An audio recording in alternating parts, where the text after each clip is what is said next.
or they've only just moved so recently that, that again, there's just no trail. Now, it's important to consider that as you and I progress through our daily lives, we leave a little trail behind us of where we are and what we're doing.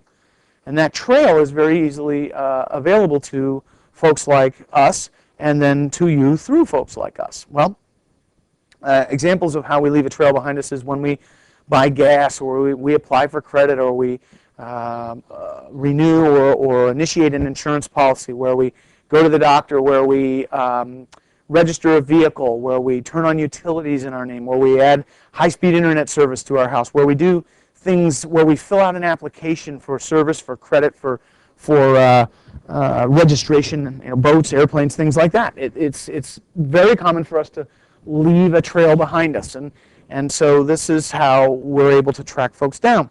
Now, for someone who hasn't recently left any trail or clues as to where they are, they may fall into this 30% of the folks whose phone number and address we don't get. Here's a common scenario, and this is very important to you and me as real estate investors.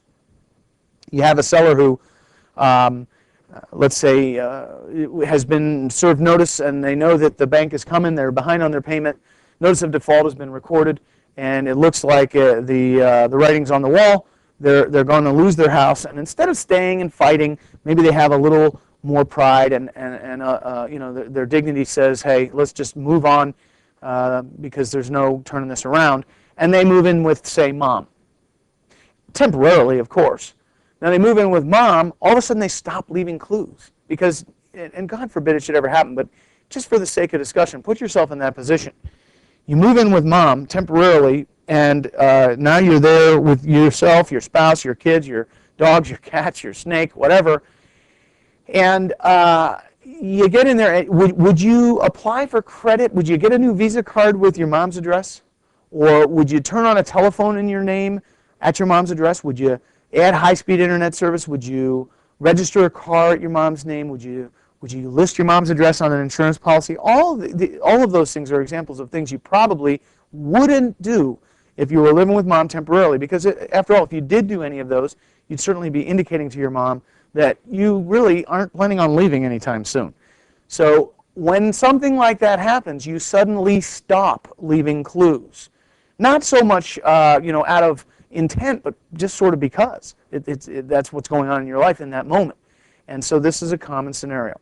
All right, so 70% of the time we're going to get you that information, current phone number and address. The other 30% of the time, what we do is, what you and I do with this information is we dig in. That's where the full comprehensive report is so important, because it's loaded with other information, where if we'll just turn into a detective here for a few minutes, or have somebody in our office do that, someone else if we can delegate it, turn into a detective, it's very likely we will find them through some of the other information provided, such as properties that they currently own and have owned in the past. Now you might say, well, how will a past owned property lead me to someone today? I'll give you an example. If you did a skip trace on someone like myself who has moved a few times in the last 4, 5, 6 years, you might find that maybe the neighbors at the house we used to live at and the one before that, they really don't know us very well, but the one before that, they know us really well. We're still very tight, and that's the case with me. The house we live in, the neighbors, they might know us a little bit. Kind of big lots, houses pretty far apart. We know a few of the neighbors. The house we lived in before that, on 42 acres, our nearest neighbor was over half a mile away. We didn't know him at all. The house before that, down in Florida, in a waterfront community, all of us pretty tightly together, we knew all our neighbors like brothers and sisters. And if you called them, they'd tell you our cell phone numbers. So sometimes knowing past owned properties can be the key to leading you to this person. Also, knowing about other properties they own presently can be very useful for those of you who can think big and say, wow, now if this person has a vacant house and they happen to own 4 or 5 other houses, there's a chance that they may want to sell all of them, and we could put together a slamming package deal. Thinking big, I like that. Okay, we're going to get information about the neighbors around the currently and past owned properties. Those neighbors' phone numbers and addresses. So we can contact the neighbors without having to go and get into the knocking on their door and the TMI that we talked about before. Keep it short and sweet on the phone. We're going to get an indication of the subject, the person. That's the subject. The person we're looking for is the subject. If they're deceased, It would be useful to know if the reason that house is vacant is because the owner passed away, and now it's an estate or probate situation, and we'll want to talk to their relatives, and that's part of the report. We'll get their phone numbers, most current and previous addresses, and in some cases personal details. So now we can contact relatives right from the report. We're also going to learn about possible associates, their phone numbers, most current and previous addresses, and personal detail. Well, what's a possible associate? A possible associate is a business partner, an ex-business partner, a roommate, a co-owner, a co-borrower, a co-insured, a ex-boyfriend, ex-girlfriend, ex-spouse. Did I say that? All of these are examples of people that are tied, potentially tied to the person you're looking for, and what you might want to consider, and I'm not supposed to tell you this, is that you do a skip trace on yourself. And I bet you'll start to find people from your past that you haven't thought about in years, and it'll show you right where they are. Occasionally, I'll do a skip trace on myself, and it's pretty interesting to find out about old girlfriends and roommates and where they're moving around and where they are.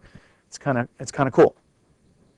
This is where possible associates, where I think you're going to find a lot of really solid information. For example, if you are, if we provide you with a comprehensive report and it does not include a current phone number and address, my suggestion from experience would be to dig into the possible associates next, because that's potentially some of the most fertile soil for you to plow into, if you will.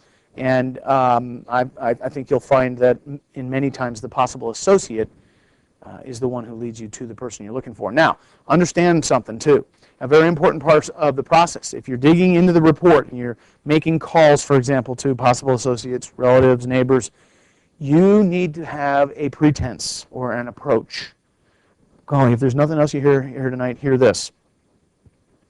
If you sound like, forget that, if you so much as smell like a creditor to the person you're talking to, it is very likely that they will send you down a, figuratively speaking, dirt, dead-end, one-way road, and often some direction away from the person you're looking for. If you sound like a creditor, if you sound like someone who is owed money by the person that you're looking for, they're going to send you on a wild goose chase.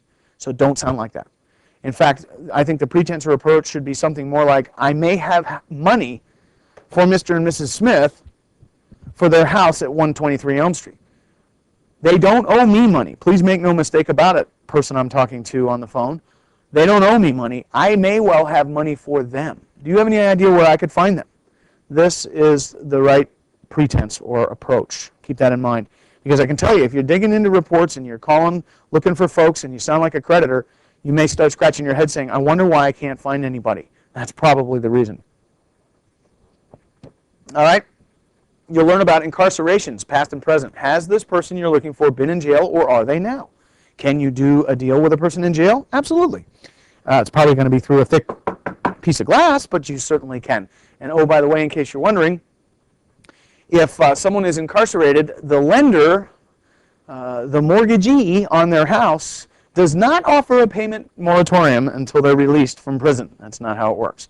In fact, generally when people go to jail, their income goes to zero and their debts don't go anywhere, and so this creates great urgency for them, and this is something that's going to be very useful for you to know. We also find AKA names, also known as, AKA, also known as. We cut through this ambiguity like butter.